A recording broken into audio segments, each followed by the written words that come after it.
Merci. Je cède la parole à Monsieur le député de Bourget. Merci, Monsieur le Président. Monsieur Dorval, Monsieur Lamy, Monsieur Laplate, soyez les bienvenus. Je vous réitère mes salutations. C'est très intéressant, votre dernière phrase. Les jeunes générations ne sont plus là. Donc les jeunes générations regardent le monde avec un nouvel œil. Les préjugés ne sont pas les mêmes. Et les crispations observées chez l'ancienne génération, sans faire de procès d'intention à qui que ce soit, les crispations qui se nourrissent justement de ces préjugés observés chez certaines personnes de l'autre génération ne sont plus chez ces jeunes-là. Alors quand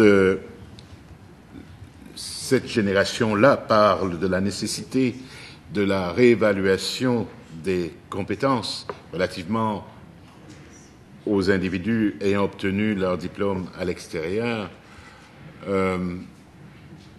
ça sonne une cloche chez moi parce que ces personnes sont sélectionnées sur la base de leurs compétences, de leurs diplômes. Alors, soit le ministère de l'Immigration fait mal son boulot, oui, considérant qu'une fois ici, c'est que ces diplômes sont remis en question, soit le ministère devrait revoir ses paradigmes d'analyse ou d'évaluation de ces diplômes. Vous parlez de travailler en amont. Voir en amont à ce que les gens maîtrisent le français, qu'ils maîtrisent, qu'ils connaissent nos valeurs démocratiques, etc. Moi, je suis d'accord avec tout ça. Ça n'est pas fait. C'est tout le contraire qu'on fait. On séduit du monde, puisqu'on est en compétition avec la France, la Belgique, l'Allemagne, les États-Unis, et j'en passe, relativement à la chasse au talent. On séduit, on se limite à séduire, on attire les gens dans une sorte de piège.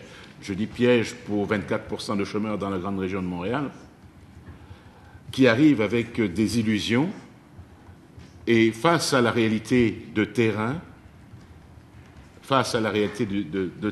ils se posent des questions de savoir pourquoi ai-je abandonné ma pharmacie pour venir ici, pourquoi ai-je abandonné mon poste à tel hôpital ou à telle clinique pour venir ici. On m'avait promis monts et merveilles. Je vous rapporte ce que des commettantes et commettants viennent me dire à mon bureau. C'est ça la réalité. Alors, dans la perspective des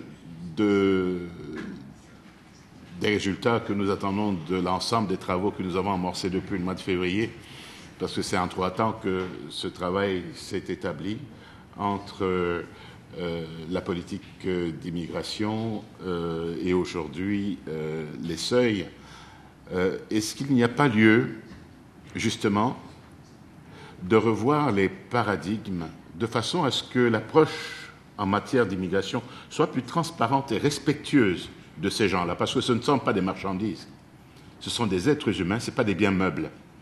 Ils viennent parce qu'on leur a promis des choses, mais sur le terrain, 24% d'entre eux, aujourd'hui, parce que ça prend 5 à 10 ans pour pouvoir s'intégrer en emploi, dans l'autre génération, chez leurs enfants, la situation est différente.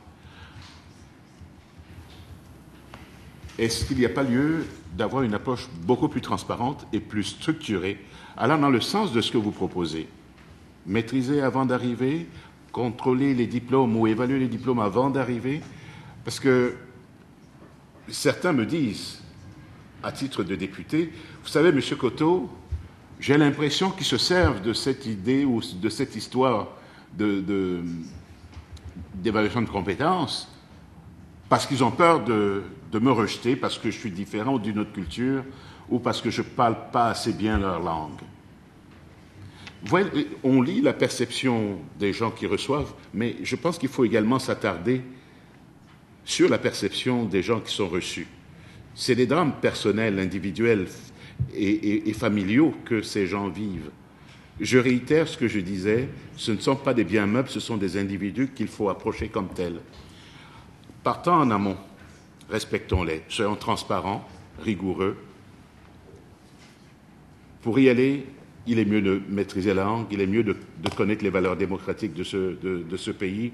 Pour y aller, il est mieux de faire évaluer son diplôme pour ne pas avoir des problèmes de marginalisation qui, à terme, pourraient vous mettre en situation de rejet de la société d'accueil.